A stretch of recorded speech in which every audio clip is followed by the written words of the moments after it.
Shalom, c'est la minute Kavana de Miran Neshama.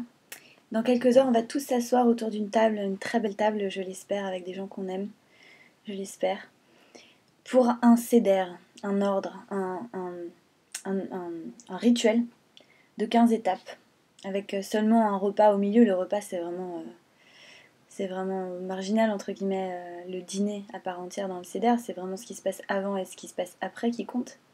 On a tous l'impression qu'on va à un dîner ce soir, mais on va vraiment à un seder, on va vraiment à une cérémonie rituelle qui se sert de la nourriture pour incorporer les symboles, pour qu'on mette les symboles dans nos corps afin de littéralement les vivre.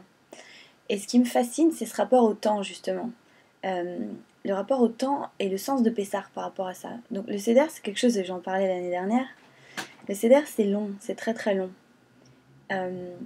On est dans quelque chose, dans un rituel qui prend son temps, qui détaille, etc. Et parfois même on se hâte, surtout à la fin, tout le monde est crevé, on a trop bu, on a trop mangé, etc. Alors que c'est très important les dernières étapes. Et pourtant Pessah, je pense que l'essence même de Pessah, la définition même de Pessah, c'est le ripazon, c'est la hâte, c'est la vitesse, c'est quelque chose d'extrêmement rapide. Et c'est ce qu'on peut lire dans la paracha de Bo, au verset Yud Aleph, au verset 11. On nous parle du sacrifice de Pessah, qui va être mangé en entier pendant la nuit. Et on nous explique comment il va être mangé.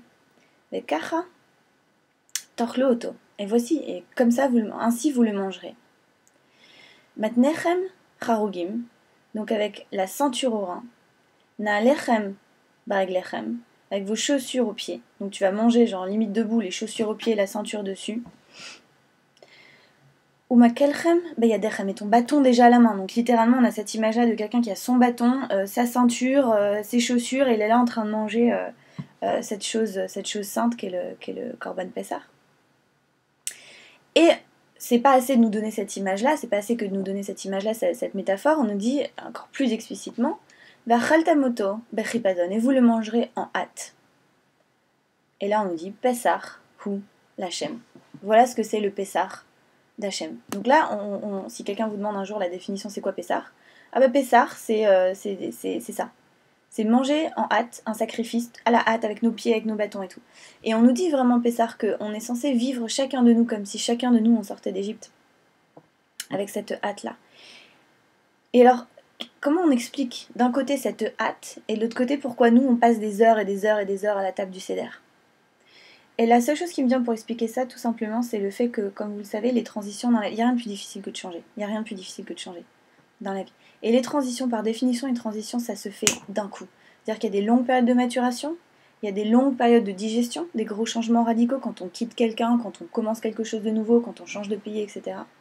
Mais le moment en lui-même, et ça c'est l'image de l'accouchement également, hein, le moment en lui-même, c'est la violence de quelque chose de soudain. D'accord? Donc l'essence de Pessah, c'est ça. Mais pourquoi on fait le seder et pourquoi ça dure tellement longtemps? C'est justement parce que si l'action, elle demande la rapidité, le sens demande du temps. Et c'est vraiment ça l'invitation, et c'est vraiment ça la kavana que j'ai envie de partager avec vous pour ce Pessah 2016.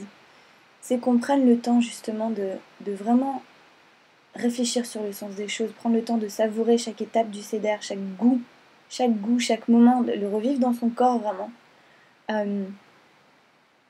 Pour accompagner justement ce moment-là, cette action-là, et peut-être la reporter dans nos vies aussi.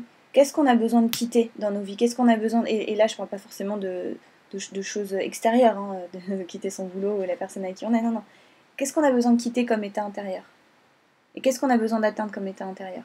Et est-ce qu'on peut le faire comme ça? Et est-ce qu'on peut aussi prendre le temps, en même temps, en anglais on dit to process, donc vraiment d'intégrer tout ça, de faire ce processus en nous. Voilà, c'était la minute Kavana de Miran Neshama. Pessah sa mère. N'hésitez pas à liker, à partager. Et puis, Shabbat Shalom, Chag sa mère.